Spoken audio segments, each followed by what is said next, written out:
तो hello guys, तो कैसे हो आप लोग। आज हम लोग इस वीडियो में जानने वाले हैं महारथी कर्ण के महाशक्तिशाली विजय धनुष के बारे में। आज हम लोग इस वीडियो में देखने वाले हैं सूर्यपुत्र कर्ण के विजय धनुष की origin, power, speciality, quality, durability और विंस और फीट्स के बारे में। और हम लोग इस वीडियो में जानने वाले हैं कि विजय धनुष कितना ज़्यादा बलशाली धनुष था और विजय धनुष किसका धनुष था और विजय धनुष को कौन कौन ने यूज़ किया था और विजय धनुष कितना ज़्यादा शक्तिशाली धनुष था और भी बहुत कुछ। तो चलिए ये वीडियो शुरू करते हैं। जय श्री राम। सबसे पहले बात कर लेते हैं विजय धनुष के ओरिजिन के बारे में। तो विजय धनुष को बनाने के पीछे एक बहुत ही बड़ा रीज़न था।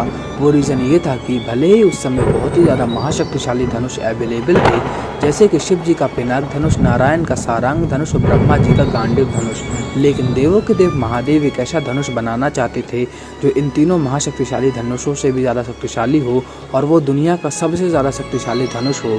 तब देवादिदेव महादेव ने अपनी संपूर्ण शक्तियाँ लगा करके एक ऐसा महाशक्तिशाली और ऐसा विध्वंसक धनुष बनाया जो कि भगवान शिव के पिनाक धनुष, भगवान नारायण के सारंग धनुष और भगवान ब्रह्मा के गांडीव धनुष से भी ज़्यादा शक्तिशाली धनुष था। उस धनुष का नाम था विजय धनुष। विजय धनुष एक शिव धनुष था, इस कारण से विजय धनुष एक महाशक्तिशाली और महाभयंकर धनुष था और विजय धनुष को स्वयं देवों के देव महादेव ने खुद बनाया था अपनी महाशक्तिशाली शक्तियों से। इस कारण से विजय धनुष दुनिया का सबसे ज़्यादा शक्तिशाली धनुष बन चुका था। अब बात कर लेते हैं विजय धनुष के ओनर के बारे में, मतलब विजय धनुष किसका धनुष था और किस किस योद्धाओं ने विजय धनुष का यूज़ किया था। तो पूरे हिंदू धर्म में सिर्फ 3 ही ऐसे योद्धा थे जो विजय धनुष को उठा पाए थे और विजय धनुष का इस्तेमाल कर पाए थे।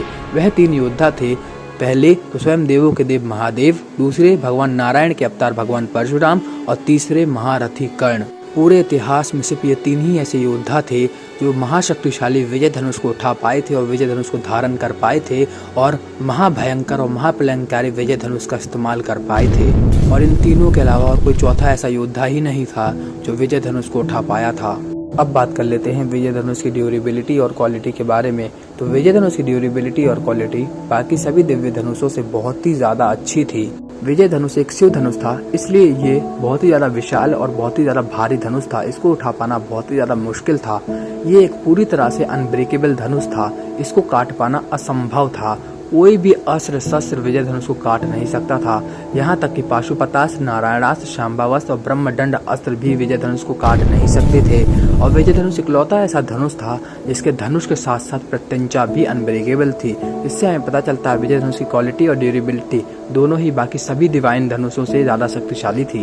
अब हम विजय धनुष की स्पेशलिटीज़ के बारे में बात कर लेते हैं। वैसे तो विजय धनुष में सैकड़ों स्पेशलिटीज़ थी, जिनमें से एक स्पेशलिटी ये थी कि विजय धनुष अपने चलाए हुए अस्त्रों को और तीरों को सैकड़ों गुना ज़्यादा शक्तिशाली कर देता था। इसके अलावा विजय धनुष में से एक साथ अनगिनत तीर चलाए जा सकते थे और विजय धनुष के निकलने वाले तीर इतनी स्पीड में होते थे कि सामने वाला योद्धा उनको देख तक नहीं पाता था और विजय धनुष की टंकार मात्र से बादल तक फट जाते थे और पूरी रणभूमि गूंज उठती थी। विजय धनुष की स्पीड, पावर और स्पेशलिटी इतनी ज़्यादा थी कि कोई योद्धा इसको संभाल ही नहीं पाता था और जो अपोनेंट होता था वो तो विजय धनुष के सामने बिल्कुल ही अधमरा सा हो जाता था। इसके अलावा विजय धनुष की सबसे बड़ी स्पेशलिटी ये थी कि विजय धनुष को कोई नॉर्मल वॉरियर उठा ही नहीं सकता था। विजय धनुष को सिर्फ और सिर्फ एक महाबली योद्धा ही उठा सकता था और विजय धनुष को सिर्फ 3 ही योद्धा उठा पाए थे। वह 3 योद्धा थे देवों के देव महादेव, भगवान परशुराम और महारथी कर्ण। विजय धनुष इतना ज़्यादा शक्तिशाली धनुष था कि अगर ये किसी महाशक्तिशाली योद्धा के हाथ में आ जाता था तो वह उस योद्धा को अनबीटेबल बना देता था और विजय धनुष को धारण किए हुए योद्धा को कोई भी योद्धा पराजित नहीं कर पाता था और वो योद्धा अनबीटेबल हो जाता था और उसको हरा पाना असंभव हो जाता था। क्योंकि जब विजय धनुष की महाशक्तिशाली शक्तियाँ और उस महाबली योद्धा की शक्तियाँ आपस में मिल जाती थी तो वो योद्धा लिटरली अनबीटेबल हो जाता था और उस योद्धा को रोक पाना असंभव हो जाता था। और इसके अलावा विजय धनुष में अनगिनत क्वालिटीज़ थी।